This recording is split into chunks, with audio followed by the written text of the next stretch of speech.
فقہ حنفی ہمارے ہاں جو ان کی سب سے بڑی کتاب ہے فقہ اکبر ہے نا، اس کے اوپر اہل سنت میں، یہ نئی بات ہے، اہل سنت میں اختلاف پایا جاتا ہے کہ یہ ان کی کتاب ہی ہے۔ اس کا مطلب جو حضور کو پہلا نبی مانتے ہیں وہ تو 1.25 انبیاء کو گالی ہی دیتے ہوں گے۔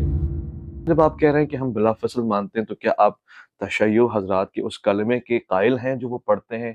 یعنی آپ وہی کلمہ پڑھیں گے؟ اگر اہل بیت کی محبت سے بندہ ہو جاتا ہے اویس بھائی شیعہ، تو پھر میرا چیلنج ہے، مجھے دنیا میں کوئی ایک امام سنی دکھا دو۔ جو خاتمیت کا عنوان اور نبوت کا عنوان ہٹا کر جتنے کمالات مولا نبی میں ہیں وہ سارے کمالات مولا علی میں ہیں، تو اور خلافت کسے کہتے ہیں، اور جانشینی کسے کہتے ہیں، اور سفارت کسے کہتے ہیں، اور نمائندگی کسے کہتے ہیں؟ آج بھی جو مولا علی علیہ السلام کے سامنے کھڑے ہونے والوں کا حمایتی ہے وہ ناسبی ہے، کہ جو مولا علی علیہ السلام کو معادلہ جٹانے کی آئے تھے، تو امام شافعی نے تو حد نہیں کر دی، تو انہوں نے فتویٰ دے دیا یہ بھی شیعہ ہو گئے۔ اگر حضرت بھی 12 اماموں کے ویسے ہی ماننے والے ہیں، ایک طالب علم کی حیثیت سے پوچھ رہا ہوں، تو پھر فرق کس بات کا ہے؟ اگر لیڈر ایک ہے تو پھر فالوورز میں ڈویژن کیوں ہے؟ وہ یہ کہ اگر کچھ چیزیں کچھ لوگوں نے مان لی نا تو بہت ساری چیزوں سے ہاتھ اٹھانا پڑے گا، تو وہ چند چیزیں نہ مانو جس کی وجہ سے بہت ساری چیزوں سے ہاتھ اٹھانا پڑے گا۔ کوئی اہل سنت ہو، کوئی دیوبند ہو، کوئی اہل حدیث ہو، کوئی شیعہ ہو، کوئی پروفیسر ہو، کوئی ٹیچر ہو، کوئی معلم ہو، کوئی اسٹوڈنٹ ہو، اقبال کے شعر پڑھتے ہیں، تو یہ کیوں نظر نہیں آتا؟ اقبال کہتا ہے پوچھتے کیا ہو مذہب Iqbal. Subscribe my channel YouTube. Nadeem Islami Video 1476. سلامتی ہے ان آنکھوں پہ جو ہدایت پہ نظریں جمائے بیٹھی ہیں، ان کانوں پہ جو ذکر خیر کے منتظر رہتے ہیں، اور ان قدموں پہ جو ہدایت کی راہ پہ گامزن ہیں۔ السلام علیکم ورحمۃ اللہ وبرکاتہ۔ تمام تعریفیں خدائے بزرگ و برتر کے لیے جو وحدہ لا شریک ہے، نہ کوئی ثانی نہ کوئی ہمسر۔ درود لامحدود محبوب رب الودود، راحت العاشقین مراد المشتاقین حضرت محمد مصطفیٰ، آپ کی آل پاک، آپ کے جانثار انصار اور اصحاب پر درمن آپ دیکھ رہے ہیں مائع اور مولانا۔ یہ اس کی اسپیشل نشست ہے، اسپیشل ہر معنوں سے۔ آج ہمارا موضوع ہے اہل سنت اور اہل تشیع کے درمیان۔ ہم نے اختلافات پہ بھی گفتگو کی ہے، آج مشترکات پہ بھی گفتگو کر لیں گے، اور وہ چیزیں جو شاید ہماری انڈرسٹینڈنگ کے حساب سے اہل تشیع میں بھی ہیں اور اہل سنت ہی کا متن ہے، مواد وہیں کا ہے، اس کو ہم کیسے دیکھیں گے؟ اور وہ چیزیں جو اہل سنت میں ہیں اور اہل تشیع نے لیا ہوا ہے، تو پھر اس پہ جھگڑا کیا ہے؟ اختلاف کس بات کا ہے؟ آج ہم اس کو ہر زاویے سے دیکھیں گے، بلکہ میں کہوں گا کہ پاتال میں جا کے دیکھیں گے، اور آسمانوں میں بلند میناروں میں ہر لحاظ سے تاریخی حقائق اور شواہدات سامنے رکھ کے دیکھیں گے۔ اس لیے کہ آج ہمارے پاس انتہائی قابل احترام مہمان حضرات ہیں جو بہت ہی بالدہ نگاہ رکھتے ہیں ان تمام معاملات کے اوپر، چاہے وہ تاریخ ہو، چاہے وہ حال کے معاملات ہوں، اور چاہے وہ مستقبل میں کسی کی آمد ہو۔ میں ان تینوں زاویوں میں سفر کرنے کے لیے جنہیں آج اس پروگرام میں پیشوا مقرر کر رہا ہوں، جو مہمان بھی ہیں اور گفتگو کا خاصہ بھی ان کے حوالے رہے گا، میں ان کا تعارف آپ کو کرواؤں۔ سب سے پہلے ہمارے پروگرام میں تشریف فرمائیں، مفکر ہیں، محقق ہیں، خطیب ہیں، اور جوش خطابت ہو یا جوش تحقیق، کتاب سے لے کر خطاب تک نمایاں نظر آتا ہے۔ خوش آمدید کرنا چاہتا ہوں علامہ یاسین قادری کو۔ السلام علیکم ورحمۃ اللہ۔ وعلیکم السلام۔ میں سب سے پہلے یہ سوال پوچھنا چاہتا ہوں علامہ شہنشاہ حسین نقوی صاحب سے۔ ہم ہمیشہ اختلافات کے اوپر بھی گفتگو کرتے ہیں اور بڑے وثوق سے کرتے ہیں، اور مجھے خوشی ہے کہ علماء کے درمیان ہی کرتے ہیں تاکہ علم کے موتی اور جواہرات ہمارے سامنے آئے، مگر آج اتفاق کے اوپر بھی گفتگو کرتے ہیں۔ کیا چیزیں ہیں جو اہل تشیع اور اہل سنت کے درمیان کامن ہے اور اس پہ کوئی بات ہی نہیں کرتا، یعنی بہت زیادہ کامن ہے اور محبت کا ایک ایلیمنٹ ہے؟ بسم اللہ الرحمن الرحیم۔ اہل سنت اور اہل تشیع کے درمیان جو مشترکہ نقطہ، عنوان، پیغام ہے وہ مولا علی کی ولایت ہے۔ یعنی ولایت مولا علی علیہ السلام ہم سب کو جوڑ سکتی ہے اور جوڑتی ہے۔ کوئی اختلاف نہیں ہے اہل سنت کے تمام افکار و انظار کے اندر کہ مولا علی ولی مطلق الہیہ ہے، اور شیعہ کے درمیان کوئی اختلاف نہیں ہے۔ جب ان میں آپس میں کوئی مسئلہ نہیں ہے اور اس نقطے پہ دونوں میں مسئلہ نہیں ہے، تو جو چیز ہمیں جوڑے گی توحید الہی کے بعد، ختم نبوت کے بعد جو چیز، کیونکہ اس پہ تو بحث ہی نہیں ہے، توحید پر کوئی بحث نہیں ہے، ختم نبوت پر کوئی بحث نہیں ہے، لیکن جس پہ جو چیز ہمیں جوڑ سکتی ہے وہ ہے افضلیت مولا علی، وہ ہے ولایت مولا علی۔ ہم دونوں اس پہ جڑ سکتے ہیں۔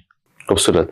میں علامہ صاحب آپ سے بھی یہی پوچھوں، قبلہ نے فرمایا کہ یہ وہ چیزیں ہیں جو مشترکات میں ہیں، اس پہ جڑ سکتے ہیں، تو کیا آپ حضرت علی کی ولایت پہ جڑ سکتے ہیں اور افضلیت پہ جڑ سکتے ہیں؟ اہل سنت کی کتب سے ہمیں دیکھ کے بتائیں. نحمدہ ونصلی ونسلم علی رسولہ الکریم، اما بعد فاعوذ باللہ من الشیطان الرجیم، بسم اللہ الرحمن الرحیم. سب سے پہلے تو میں آپ کا شکریہ ادا کرتا ہوں کہ آپ نے مجھے عالم اسلام کی اتنی بڑی شخصیت کے سامنے بیٹھنے کا موقع دیا. تو ان کے سامنے گفتگو کرنا تو یہ تو سورج کو چراغ دکھانے کے مترادف ہے. اتنی بڑی شخصیت ہیں یہ، تو میں شکریہ ادا کرتا ہوں آپ کا، ان سے میں فیض لوں گا. دیکھیں، یہ جو آپ نے سوال کیا ہے، اگر کتب اہل سنت کا مطالعہ کیا جائے یا ہمارے جو محدثین، مفسرین، مجددین گزرے، تو میں تو ببانگ دہل یہ کہتا ہوں کہ اہل تشیع میں جتنے بھی ان کے افکار ہیں یا ان کے نظریات ہیں، 99.9% وہ سارا کچھ ہماری اہل سنت کی کتب میں لکھا ہوا ہے. ہمارے محدثین، مفسرین، مجددین، جو ہمارے اولیاء صلحاء جو بزرگ گزرے، ہر چیز لکھ گئے. عقائد میں سے عقائد، نظریات، ویژن، تھاٹ، افضلیت مولا علی علیہ السلام کا مسئلہ ہو، جیسے ابھی قبلہ نے ارشاد فرمایا، تو میرے خیال میں جتنی شر و بست کے ساتھ ہمارے بزرگوں نے لکھا ہے مولا علی علیہ السلام کی افضلیت کے حوالہ سے، شاید ہی کسی اور نے لکھا ہو. ولایت کی بات ہو تو 350 طرق ہیں. اس کے اوپر میری یہ کتاب بھی ہے، افضلیت صاحب الرایہ فی الحدیث الولایہ. اسی ایک حدیث ولایت کے اوپر میں نے 350 طرق بیان کی ہے، ایک ایک سند پہ گفتگو کی ہے.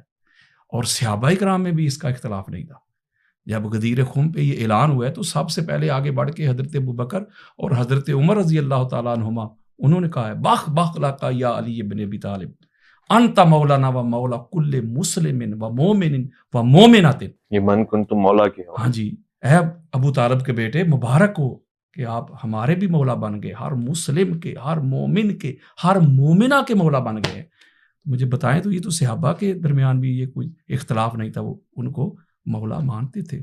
اب اگلی ایک بڑی خاص بات ہے، وہ یہ ہے کہ اگلا ایک جملہ ہے بڑا خاص، وصی رسول یا خلیفۃ ہو بلا فصل.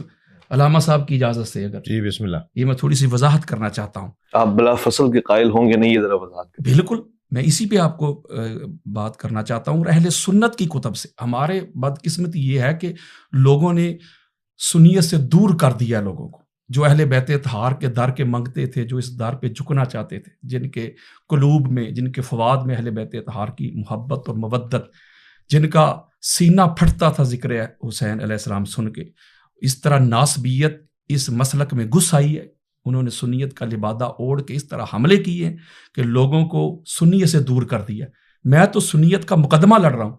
یہ دیکھیں جو بلا فصل کا کیا مطلب ہوتا ہے، خلیفہ تو ہو بلا فصل، یعنی یہ ہو کا مرجع حضور ہے کہ مولا علی علیہ السلام جو ہیں حضور کے بغیر فاصلے کے خلیفہ ہیں. یعنی حضور علیہ السلام میں اور مولا علی علیہ السلام میں کوئی فاصلہ نہیں. تو ہمارے علماء نے وہ تقریریں ریکارڈ کروائی ہیں، کچھ زندہ ہیں، کچھ فوت ہو چکے ہیں. انہوں نے کہا تھا یہ جو شیعہ کہتے ہیں نا اذان میں خلیفہ تو ہو بلا فصل، تو یہ تو 3 خلفاء کو جو پہلے ہمارے گزرے ہیں ان کو گالیاں دیتے ہیں، معاذ اللہ، نقل کفر نہ باشد. کس وجہ سے؟ وہ کہتے تھے کہ پہلے تو حضرت ابوبکر ہے، پھر حضرت عمر ہے، پھر عثمان ہے، ایسا ہی ہے، پھر چوتھے نمبر پہ مولا علی ہیں، اور یہ کہتے ہیں کہ فاصلہ ہی نہیں ہے. اب میں اس پہ مختصر جواب آپ کو دیتا ہوں. ہماری اہل سنت کی کتب بھری پڑی ہیں، چاہے بیہقی کو پڑھ لے، الفاظ کے رد و بدل کے ساتھ بخاری سے لے کے طبرانی تک. یہ بڑی معروف روایت بھی اور واقعہ بھی آپ نے سنا ہوگا، جس کو دعوت ذوالعشیرہ کہا جاتا ہے. وہ 3 روز جو چلی ہے، تو جو آخری دن حضور علیہ السلام کا خطبہ ہے وہ کیا ہے؟ جب مولا علی علیہ السلام کھڑے ہو کے حضور علیہ السلام کی نبوت اور رسالت کی انہوں نے تصدیق کی، گواہی دی. اس کے بعد سارے مکہ کے سردار وڈیرے ادھر موجود ہیں، ابو لہب، ابو جہل، عتبہ، ولید، شیبہ، ابو سفیان اینڈ کمپنی، سارے ادھر بیٹھے ہوئے. تو حضور علیہ السلام نے فرمایا انا ھذا علی وصی و خلیفتی. یہ مستند روایات. میں وہی تو بتا رہا ہوں آپ کو کہ میں آپ کو 150 کتابیں دیتا ہوں. میرے آقا نے فرمایا یہ میرا بھائی علی میرا وصی بھی ہے اور میرا خلیفہ بھی ہے. یہ کب کہہ رہے ہیں؟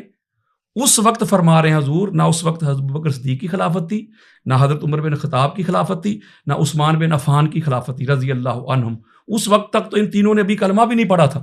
جب حضور فرما رہے ہیں کہ علی میرا خلیفہ بھی ہے اور میرا وصی بھی ہے، اور امام دیلمی مسند الفردوس میں جو روایت لے کے آخری دیتا ہوں، پھر اگلا سوال لیں گے، وہ کیا روایت ہے؟ جس حدیث کا نمبر ہے 5066 5066، امام دیلمی مسند الفردوس، اہل سنت کے سر کا تاج.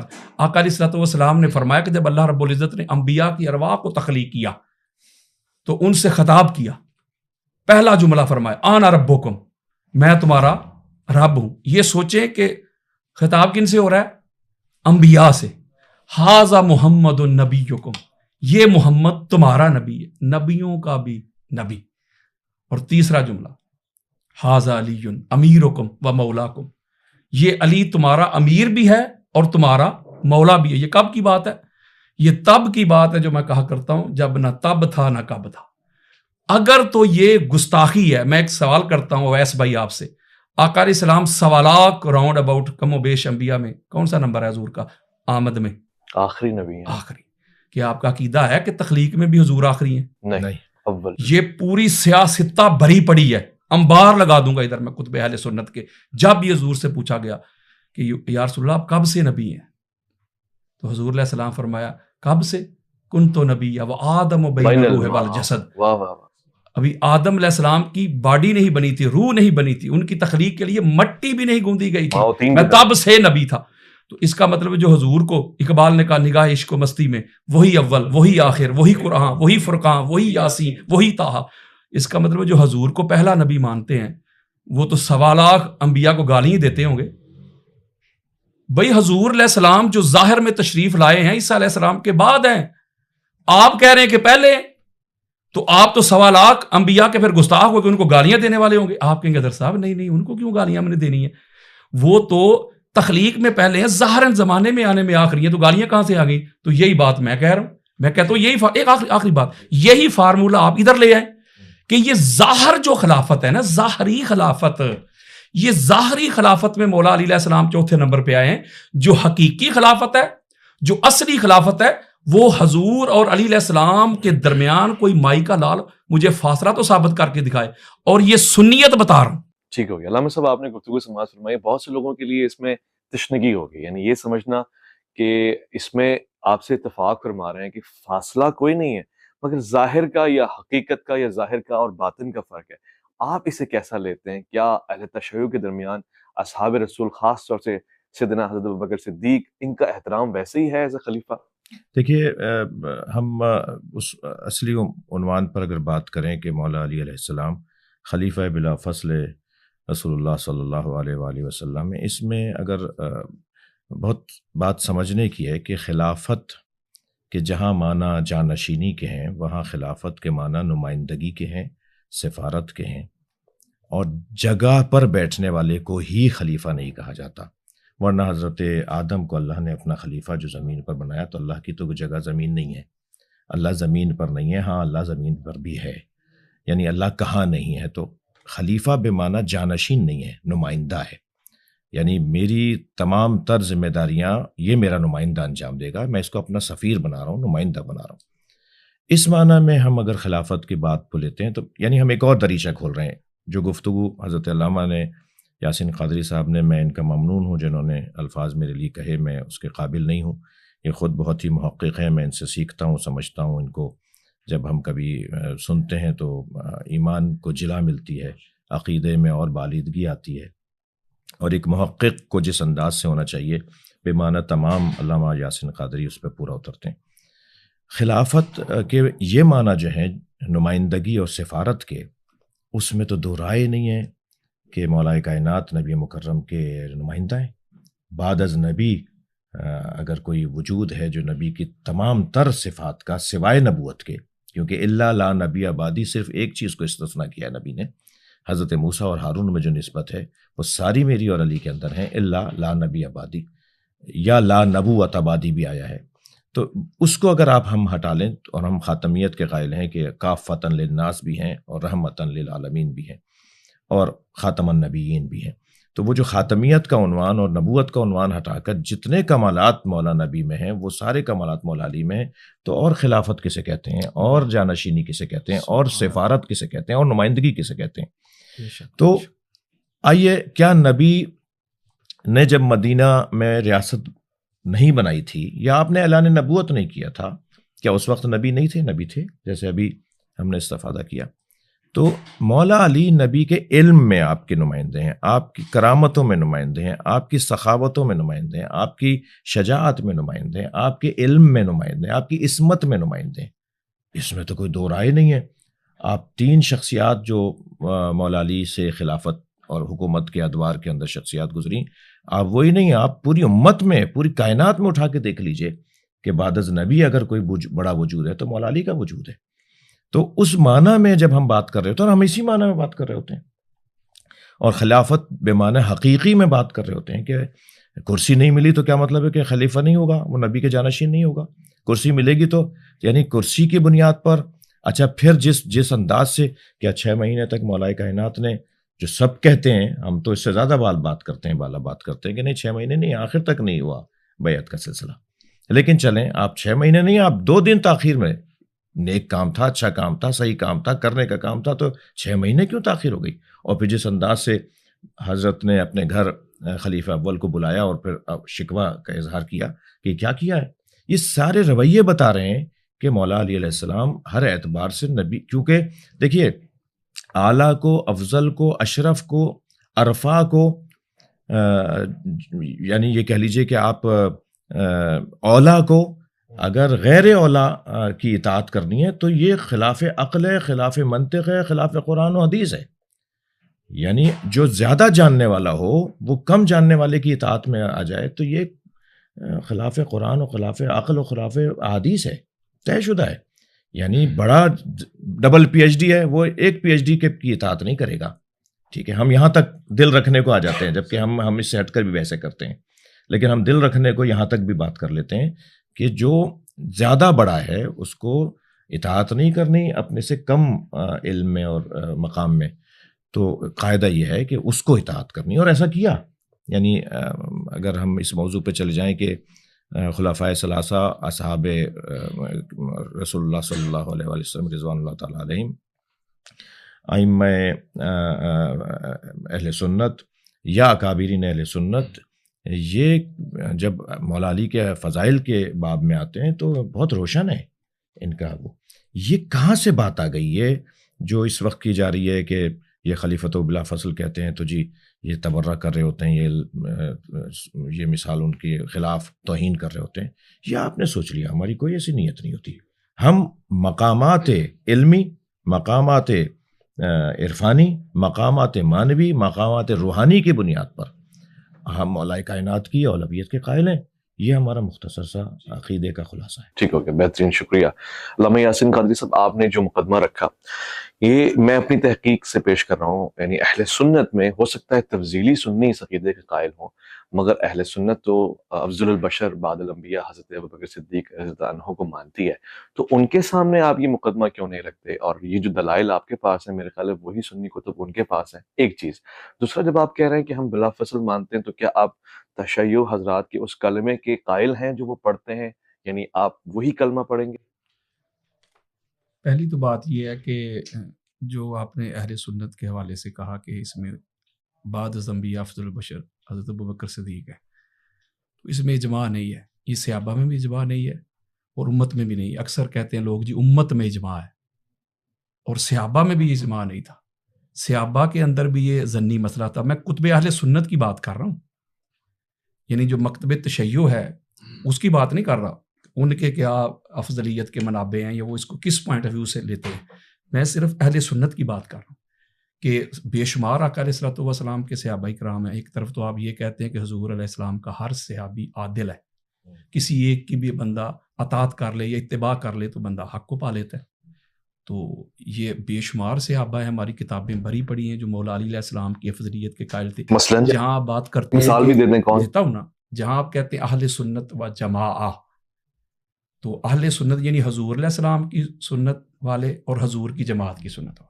ان کو فالو کر رہے ہیں. نیچے آج کل کے جو مولوی صاحب ہیں ان کی بات نہیں, اوپر حضرت عبداللہ ابن مسعود جو ہیں, امام محمد بن حنبل لے کے آئے ہیں, امام طبرانی لے کے آئے ہیں, پھر امام ابن اسیر لے کے آئے ہیں, سینکڑوں حوالے ہیں اس کے اوپر. یعنی آپ فرما رہے ہیں حضرت عبداللہ ابن مسعود مولا علی علیہ السلام کی افضلیت کے قائل تھے, تمام اصحاب میں بالکل تمام. اس کے علاوہ عمار ابن یاسر افضلیت کے قائل تھے, حذیفہ بن یمان ہوں, حضرت مقداد ہوں, حضرت سلمان ہوں, حضرت بلال ہوں. اس کے علاوہ دیگر بھی زید بن ارقم ہوں, ابو سعید خدری ہوں رضی اللہ عنہ. یہ وہ صحابہ کرام ہیں حضور علیہ الصلوۃ والسلام کے. یہ الگ بات ہے کہ مولوی صاحب کو یہ صحابہ نظر نہیں آتے. یہ مولا علی علیہ السلام کی افضلیت کے قائل تھے. امہات المومنین ام المومنین حضرت عائشہ صدیقہ رضی اللہ تعالیٰ عنہ یہ پاک سیدہ کی افضلیت کی قائل ہیں. بڑا نام ہے. دیکھیں نا, ماں ہے اہل سنت میں, ان کا کیا مقام مرتبہ ہے. تو وہ اپنے ابا جان کی قائل نہیں تھی افضلیت کی, وہ پاک سیدہ کی. فرماتی ما رأیت احد افضل من فاطمہ غیر ابیہا. ایبسلوٹ بات کر رہی ہیں, مطلق. کہتی میں نے کائنات میں فاطمہ الزہرا سلام اللہ علیہا کے بابا کے بعد کوئی فاطمہ الزہرا سے افضل اور اعلیٰ کوئی شخص دیکھا ہی نہیں, کوئی شخصیت دیکھی نہیں. اور امام طبرانی اس کو لے کے بے شمار حوالہ جات ہیں, ریفرنسز ہیں. کہ اس کا مطلب یہ ہوا کہ یہ ایک اور بات, جب آپ کسی کو افضل کہتے ہیں, میں نے ایک پہلے بھی آپ کو عرض کی تھی کہ یہ ہمارے ہاں یہ جو ایک لے آئے ہیں نا کہ فضائل سے بندہ افضل نہیں ہوتا, فضائل سے ہی بندہ افضل ہوتا ہے. تلک الرسل فضلنا بعضهم علی بعض, کہ ہم نے انبیاء کو بعض پر فضل دیا ہے, فضیلت دی ہے. تو آپ کہتے ہیں کہ جزوی فضیلت, آپ کہتے ہیں کہ کلی فضیلت. اگر جزوی فضیلت کو بھی لیا جائے تو جزوی فضیلت میں تو ہر ایک صحابی جو ہے اس کی الگ الگ فضیلتیں ہیں, فضائل ہیں, اور اس میں ہر کوئی آگے پیچھے ہو سکتا ہے. میں نے جب آپ کو مثال بھی دی تھی کہ بے شمار مثالیں ہیں ہمارے پاس, لیکن کلی افضلیت یہ ہوگی. ایک تو کل کہتے ہیں ٹوٹل کو, ٹوٹیلٹی یعنی کل, یعنی فضائل کو جمع کرنا. جب جمع کریں گے, جیسے کہ اس کا مادہ ہے فضل, افضل کا مادہ فضل, جیسے علم ہے عین لام اور میم, یہ مادہ ہے. یہ مادہ آپ کو جہاں نظر آئے گا, یعنی عین لام اور میم سے بنا معلم, تو مادہ آیا کہ نہیں, وہ مانا جاننا, نالج. تو معلم وہی ہوگا جس کے پاس وہ عین لام اور میم علم ہوگا. اسی سے آیا متعلم, عین لام اور میم مادہ, علم گین کرنے والا. اسی سے آیا عالم, عین لام اور میم وہی مادہ ہے, مانا وہی دے رہا ہے, علم جاننے والا. علامہ علم جاننے والا. معلوم مادہ وہی, اس میں عین لام اور میم. معلوم کا کیا مطلب ہے, جاننا, نالج. اسی طرح صلاۃ جو ہے ہم کہتے ہیں, اس کا معنی ہے صاد لام اور یا. یہ صلاۃ آپ کو جہاں تسلا نارن حامیہ قرآن کہتا ہے, تسلا یعنی کہ وہ صاد لام اور یار ہے, یعنی قریب کرنا. آپ جب یہ ریس ہوتی ہے گھوڑوں کی, تو جو گھوڑا پہلے والے کے ساتھ جڑا ہو نا, اس کے قریب وہ ایسے فاصلہ نہ ہو, اسے عربی میں کہتے ہیں مسلی. یعنی مادہ آ گیا صاد لام اور یا, قریب کرنا. اسی طرح یہ جو افضل ہے, اس کا مادہ ہے فضل. اب افضل وہی ہو سکتا ہے جس کے پاس وہ فضل ہو. آپ قرآن مجید فرقان حمید کا مطالعہ کریں, 114 آیات ہیں جس میں اللہ رب العزت نے فضل کی بات کی. کہیں وہ جو تخت آیا تھا اسد برخیہ لے کے آیا تھا سلیمان کے دربار میں, تو اللہ کہتا ہے ہائے ہائے, یہ اس کا مطلب ہے جو یہ تخت لے کے آئے یہ فضل ہے. کہیں اللہ کہتا ہے کہ تم غریب تھے, غربا تھے, کھانے کے لیے کچھ نہیں تھا, میں نے تمہیں کھانا دیا, یہ میرا فضل ہے. کہیں اللہ کہتا ہے تم کمزور تھے کفار کے مقابلے میں نے تمہیں فتح دی, طاقت دی, میرا فضل ہے. تو اس کا مطلب ہے جب فضائل کو جمع کریں گے, وہ سب سے زیادہ جس کے پاس وہ فضائل آ جائیں گے وہ بنے گا افضل. میں 200 احادیث اسی وقت پڑھ سکتا ہوں کہ پوری دنیا کا کوئی شخص ایسا نہیں ہے جو بعد از نبی جس کے پاس اتنے فضائل ہوں جو مولا علی علیہ السلام کے پاس فضائل. ہاں, امام احمد بن حنبل کا یہ عقیدہ, امام بہقی کا یہ عقیدہ, امام نسائی کا یہ عقیدہ, بلکہ اس کے اوپر اجماع ہے. اور فضائل کے باب میں ضعیف روایت بھی لی جائے گی. اتنی بڑی علمی شخصیت بیٹھی ہوئی, اس میں شیعہ سنی میں بھی اختلاف نہیں ہے کہ فضائل کے باب میں ضعیف حدیث بھی قابل قبول ہے جس میں کوئی شرک یا اس طرح توحید پہ حملہ نہ ہو اس کو قبول کیا جائے گا. تو اس کا مطلب جب سب سے زیادہ فضائل مولا علی علیہ السلام کے پاس ہیں تو افضل بھی تو وہی ہوگا نا. پہلا مومن دیکھنا ہو علی, پہلا نمازی دیکھنا ہو علی, مجاہد دیکھنا ہو علی, سخی دیکھنا ہو علی, زاہد دیکھنا ہو علی, عابد دیکھنا ہو علی, متقی دیکھنا ہو علی. میں فضائل نہیں پڑھنے لگا, پریشان نہ ہو, وہ ٹائم نہیں مجھے پتا ہے, لیکن میں یہ کہہ رہا ہوں کہ جب سب سے زیادہ فضائل مولا علی علیہ السلام کے پاس ہے تو افضل ہی وہ ہوگا جس کے پاس فضائل ہوں گے. جب آپ کسی کے فضائل نہیں پڑھیں گے, کوئی دنیا کا علامہ میرے سامنے لے آئیں, میں نے اس کو فضائل نہیں پڑھنے دینے, مجھے ثابت کر کے دے کہ کس طرح ابوبکر صدیق افضل ہے. فضائل نہیں میں نے پڑھنے دینے, وہ جب بھی پڑھیں گے فضائل پڑھیں گے, اور فضائل پڑھ کے کہیں گے بھائی یہ تو کیسے ہو سکتا ہے. تو کلی فضیلت بھی یہی ہے کہ جس کے پاس سب سے زیادہ. دوسرا کہتے ہیں نہیں کلی فضیلت وہ ہوتی ہے, آخری بات, کلی فضیلت وہ ہوتی ہے ایسی منفرد کسی کے پاس فضیلت ہو جو پورے صحابہ کی جماعت میں کسی کے پاس نہ ہو. چلو اس طرف آ جاؤ, اگر اس کو بھی آپ کہتے ہیں تو یہ بھی مانتے ہیں. تو غدیر کے موقع پہ جو اعلان کیا تھا حضور علیہ السلام نے, تو سارے صحابہ حضور اور مولا علی علیہ السلام کے قدموں کے نیچے کھڑے نہیں تھے, اتنا بلند ممبر تھا.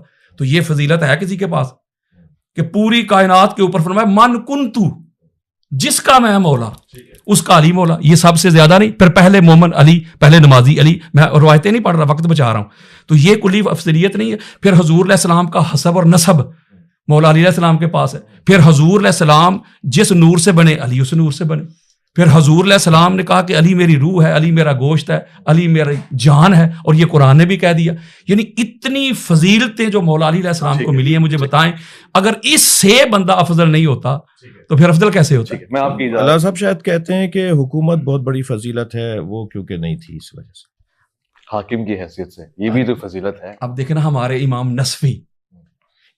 نصفی فرماتے ہیں کہ کسی کا بادشاہ بن جانا, کسی کا خلیفہ بن جانا, یہ ہرگز یہ دلیل نہیں ہے کہ اس کا بادشاہ بننا تمام رعایا کے اوپر اس کی افضلیت ہے.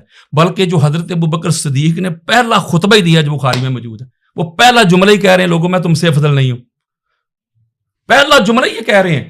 اور اگلی بات ہے کہ یہ جو طالوت بادشاہ تھا اس کی حکومت کے اندر رہے حضرت داؤد علیہ السلام, اس کے انڈر اس کے کام کرتے تھے, اس کی پرابلمز کو سالو کرتے تھے. داؤد علیہ السلام صاحب زبور رسول, تو کدھر گیا فتویٰ؟ اور کہو کہ وہی وہ طالوت جو تھا داؤد علیہ السلام سے افضل تھا, کوئی بادشاہ وہ تھا. تو لہٰذا جو یہاں تک لکھا گیا ہماری کتابوں میں, اب میں کیا آپ کو بتاؤں کیسے حالات ہیں, یہ کیسا دستور زبان بندی ہے تیری دنیا میں. یہاں تو حق کہنے کو ترستی ہے زبان میری. بات یہ ہے کہ افضلیت کے جو منابع ہوتے ہیں, افضلیت کی جو شرائط ہیں, جو واجبات ہیں, جو اس کی کنڈیشنز ہیں, اس میں حکومت کا کوئی لینا دینا نہیں ہے. ٹھیک ہے. علامہ صاحب آپ نے علامہ یاسین قادری صاحب کی گفتگو سماعت فرمائی.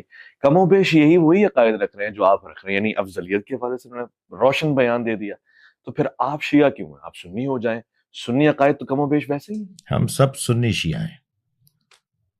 سنی شیعہ, شیعہ سنی, یہ فقہی اعتبار سے تو جچتی ہے بات.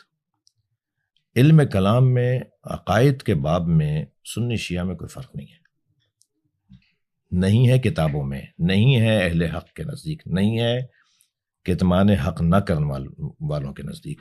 جن کے ہاں حق روشن ہے ان کے نزدیک سنی شیعہ میں کوئی فرق نہیں ہے.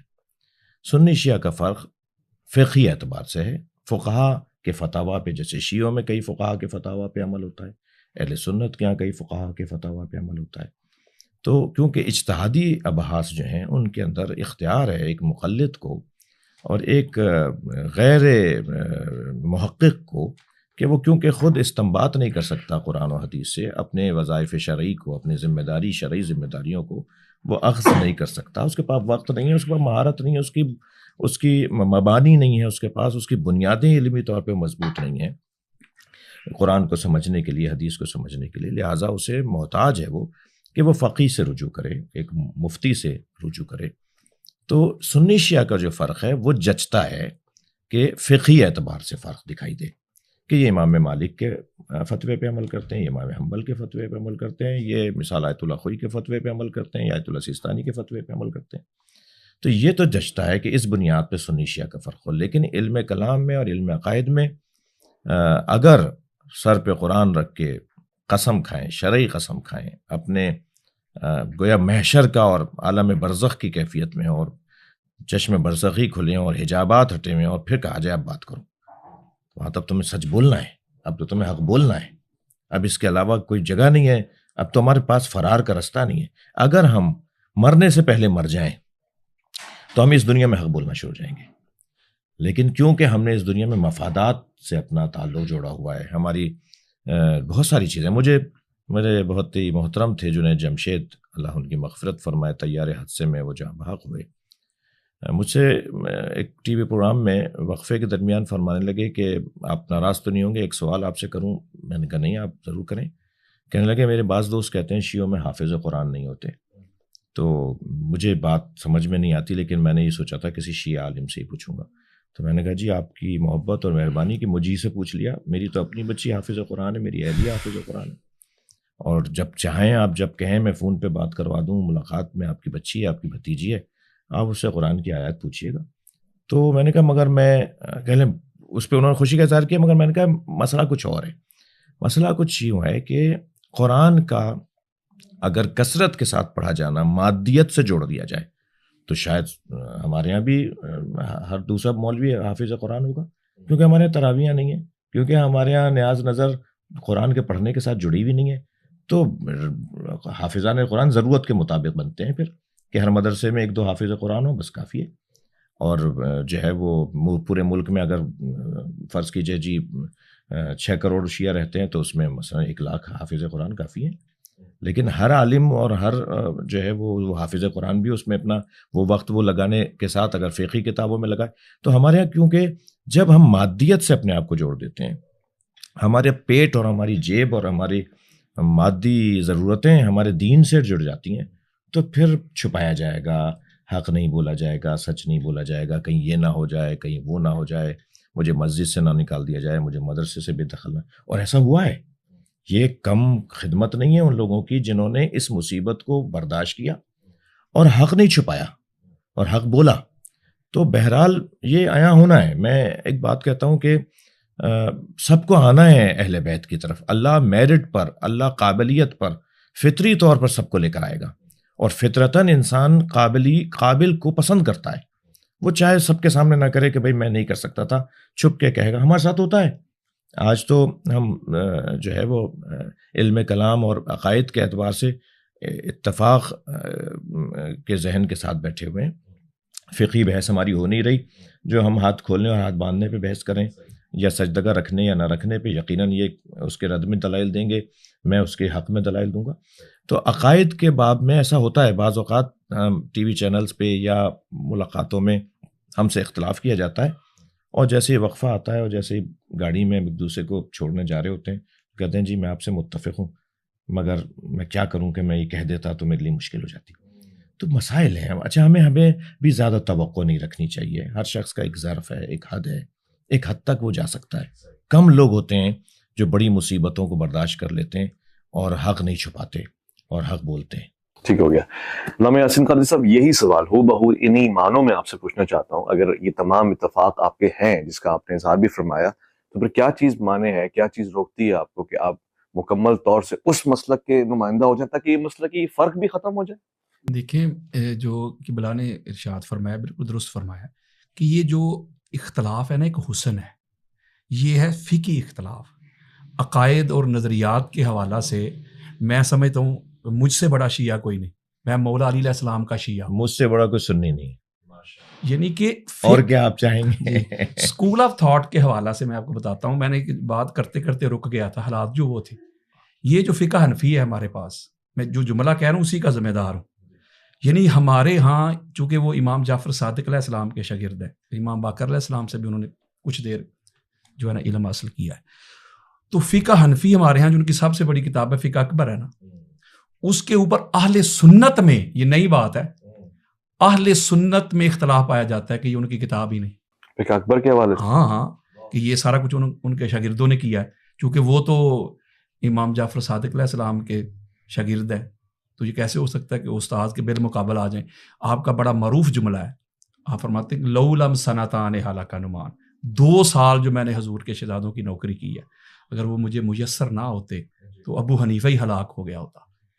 دوسرے دیکھیں، امام شافعی کا دیکھ لیں آپ، یہ اہل سنت کی بات کر رہا ہوں میں، اختلاف ایک حسن ہے، فقی کے طور پہ حوالے سے دیکھیں آپ، عقائد کے حوالے سے امام شافعی سے بڑا کون ہے عاشق؟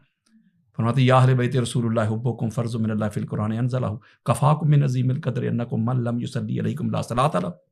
امام شافعی لکھتے ہیں کہ حضور کی اہل بیت، اللہ نے آپ کی مودت کو قرآن میں فرض کر دی ہے، کمپلسری کر دی ہے، واجب کر دی ہے، آپ کی عظمت کے لیے اتنا ہی کافی ہے۔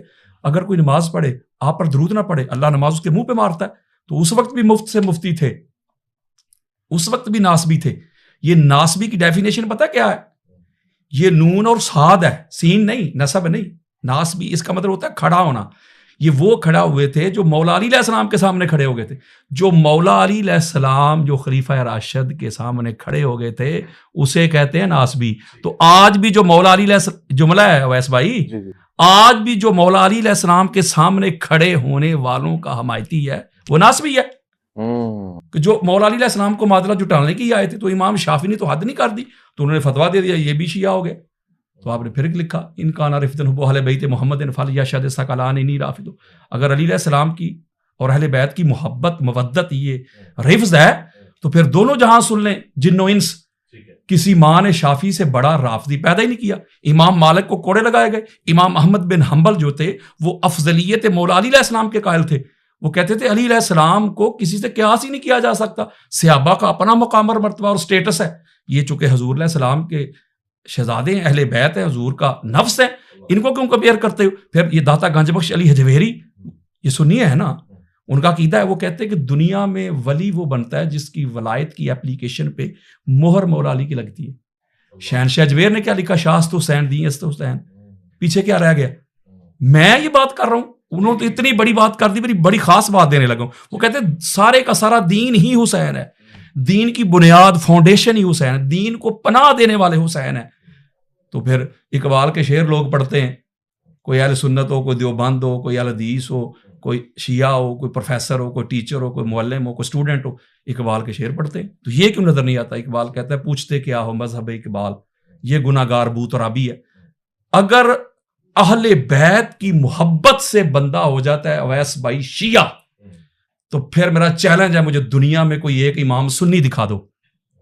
اگر کوئی امام بنا اس گھر سے بنا، کوئی صوفی بنا اس گھر سے، کوئی فقیہ بنا اس گھر سے، کسی کو علم ملا اس گھر سے، حلم ملا اس گھر سے، اخلاق ملے اس گھر سے، کردار ملا اس گھر سے، گفتار ملی اس گھر سے، صداقت ملی اس گھر سے، عدالت ملی اس گھر سے، امانت ملی اس گھر سے، دیانت ملی اس گھر سے، فصاحت ملی اس گھر سے، بلاغت ملی اس گھر سے، اطاعت ملی اس گھر سے، نفاست ملی اس گھر سے، طہارت ملی اس گھر سے، یکزا ملی اس گھر سے، بیداری ملی اس گھر سے، شعور ملے اس گھر سے، دستور ملے اس گھر سے، قانون ملے اس گھر سے، فنون ملے اس گھر سے، نماز ملی اس گھر سے، روزہ ملا اس گھر سے، حج ملے اس گھر سے، عمرے ملے اس گھر سے، دین ملا اس گھر سے، قرآن ملا اس گھر سے، اذان ملی اس گھر سے، اور ایمان بھی ملا تو اس گھر سے۔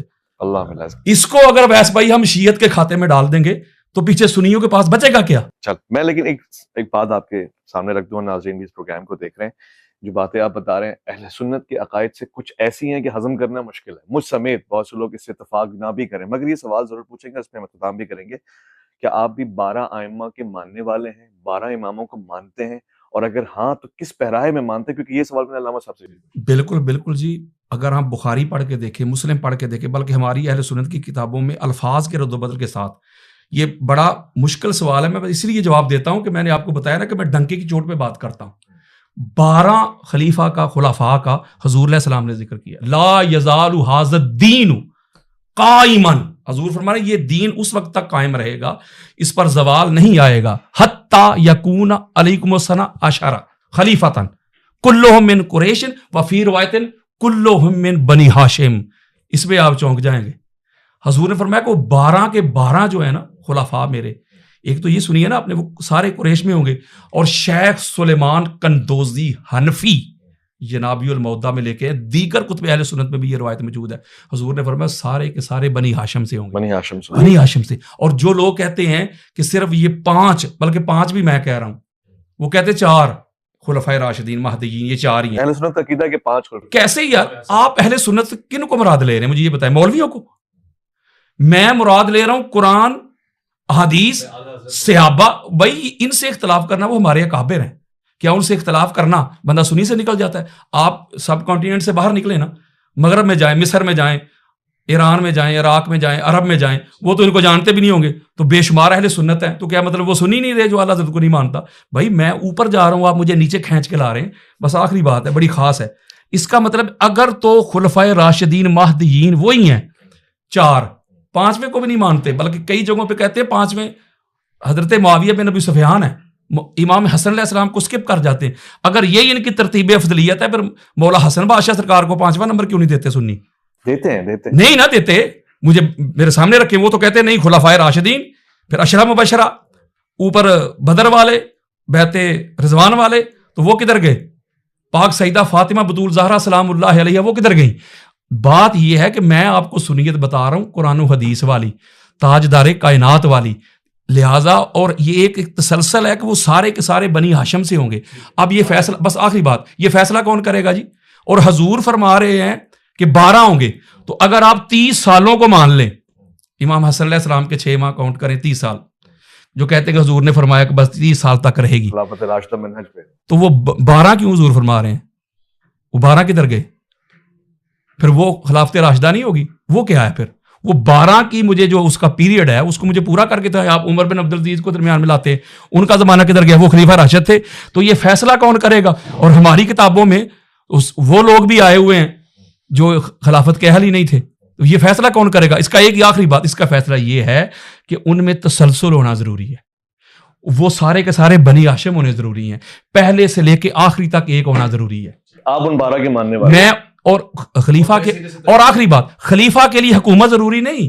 یہ تو ہو گئی نا بات آپ نے کہ خلیفہ ہو بھائی، وہ آپ نہیں، وہ سوال کرتے ہیں نا، اعتراض کرتے ہیں نا کہ بھائی وہ حکومت ضروری ہے. تو آدم علیہ السلام نے کہاں حکومت کی ہے؟ نوح علیہ السلام نے کہاں حکومت کی ہے؟ لہٰذا یہ چیزیں جو ہے ساری ان کے مفروضے ہیں. اور میں سمجھتا ہوں، چونکہ اس کے بعد پتہ نہیں آپ نے مجھ سے سوال کرنا ہے کہ نہیں، اور میں سمجھتا ہوں کہ یہ اس لیے ہے، مجھے جو نظر آیا اویس بھائی واللہ باللہ تعالیٰ، میں نے کتب اہل سنت میں جو گوتے لگائے ہیں، مجھے جو چیز نظر آئی، جو جتنی عظمتیں، جتنے فضائل ہماری کتابوں میں لکھے ہوئے ہیں اہل بیت کی عظمت کے حوالے سے، اہل سنت کی کتابوں میں، تو ان کو پرابلم کیا ہے؟ ایک ہی پرابلم ہے، شیعت کی ضد. مجھے کہتے ہیں آپ جو بات کرتے شیعت کو پروموٹ کرتے، تو میں کہتا ہوں قرآن پڑھنا چھوڑ دو.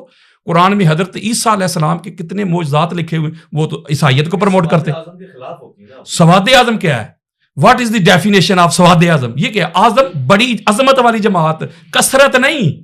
اس کو کوانٹٹی میں لیتے ہیں، یہ کثرت. اگر یہ بات ہے تو پھر کثرت تو پھر فرعون کے پاس تھی. کہیں گے پھر موسیٰ علیہ السلام معاذ اللہ حق پر نہیں تھے. کثرت تو اپنا نمرود کے پاس تھی، کثرت تو یزید پلید کے پاس تھی. آپ پھر حسینی کیسے ہو گئے؟ کثرت نہیں، ٹوٹیلٹی نہیں، عظمت. چلے، بہت شکریہ. میں 12 ائمہ کے حوالے سے یہی سوال علامہ صاحب سے پوچھوں گا. اگر حضرت بھی 12 اماموں کے ویسے ہی ماننے والے ہیں، ایک طالب علم کی حیثیت سے پوچھ رہا ہوں، تو پھر فرق کس بات کا ہے؟ اگر لیڈر ایک ہے تو پھر فالوورز میں ڈویژن کیوں ہے؟ میرے خیال سے علامہ صاحب نے بہت جامع اور بہت ہی وافی وضاحت دی ہے اس بات کی. بحث اور جو ہم نے پہلے بھی بات کی، بات در حقیقت ضدیت کی ہے، اناد کی ہے، اور وہ ایک محاورتاً کہتے ہیں، اس لیے میں بھی کہہ رہا ہوں کہ مرغی کی ایک ٹانگ. بس اس کے اوپر رکنا ہے کہ جی نہیں، ہم نہیں مانتے اس بات کو. یا اچھا، زیادہ جو روشن بات ہے نا جس سے گھبراہٹ ہے، وہ یہ کہ اگر کچھ چیزیں کچھ لوگوں نے مان لی نا، تو بہت ساری چیزوں سے ہاتھ اٹھانا پڑے گا. تو وہ چند چیزیں نہ مانو جس کی وجہ سے بہت ساری چیزوں سے ہاتھ اٹھانا پڑے. حتیٰ اس حد تک بے دینی ہے، میں اس کو کہتا ہوں بے دینی، اس حد تک بے دینی ہے کہ اگر تم نے آج امیر شام کا دفاع نہیں کیا تو کل یہ کہیں اور بات کریں گے، لہٰذا کہیں اور کی خاطر اس کے ساتھ کھڑے ہو جاؤ. یہ بے دینی نہیں ہے. یعنی حتیٰ پاکستان کے اندر اگر نعرہ لگ جاتا ہے امیر یزید زندہ باد کا، اس بنیاد پر کہ اگر ہم نے اس کو سپورٹ نہیں کیا تو کل اس کے خاندان تک بات جائے گی اور پھر بات جائے گی کہیں اور تک. تو یہ بے دینی نہیں ہے. آپ جو جس کا قابل، یعنی آپ یہ تو کہتے ہیں کہ کربلا میں امام حسین علیہ السلام کو شیعوں نے خط لکھ کے بلایا اور شیعوں نے مار دیا. آج 1400 سال بعد والا شہنشاہ حسین نقوی شیعہ، آج 1400 سال بعد آنے والا مثال عابد حسین شاہ شیعہ، وہ ان کا 1400 سال پرانے والوں کا ذمہ دار ہے کہ تمہارے آبا و اجداد نے، جبکہ میں تو مدینے کا رہنے والا ہوں، میرے اجداد تو مدینے سے آئے تھے. افریقہ کے کالے جو شیعہ ہیں وہ تو کوفے والوں کی اولاد نہیں ہے. آج گورے اور انگریز جو عزاداری کر رہے ہیں وہ تو کوفے والوں کی اولاد نہیں ہے، مگر پھر بھی ہمیں جملہ سننے کو ملتا ہے کہ ان کے بڑوں نے مارا تھا اور بچے رو رہے ہیں. تو 1400 سال پہلے والے بڑے بڑوں کے آج 1400 سال بعد والے ذمہ دار ہیں، اور باپ نے بیٹے کو خلیفہ بنا دیا، باپ ذمہ دار نہیں ہے. نہیں، ان کو کچھ نہیں کہیں، اس لیے کہ وہ ذمہ دار نہیں ہے، وہ یزید کا کام تھا، وہ کسی اور کے اوپر نہیں رہا. بھائی یعنی باپ بنا کے جا رہا ہے، وہ ذمہ دار نہیں ہے، اور 1400 سال پہلے والوں نے اگر کچھ کیا تو آج ہم اس کے ذمہ دار. تو حقیقت یہ ہے کہ اگر انہوں نے کچھ چیزیں مان لیں تو پھر 50 چیزوں سے ہاتھ اٹھانا پڑے گا، اور یہ نہیں کرنا چاہتے. اللہ ان کو ہدایت دے، اللہ ان کو آخرت اور قبر اور برزخ اور مرنے کے بعد جو سوال جواب ہونے ہیں. اور میں ایک جملہ اپنے اس میں بھی کہتا ہوں کہ ہم ہر جگہ میرٹ کی بات کرتے ہیں، تقرریاں میرٹ پہ ہوں، تبادلے میرٹ پہ ہوں، داخلے میرٹ پہ ہوں، پارٹی ٹکٹس میرٹ پہ ملیں. ہم یہی تو گفتگو کر رہے ہیں کہ نبی مکرم کے بعد میرٹ پہ مانو. ٹھیک ہو گیا.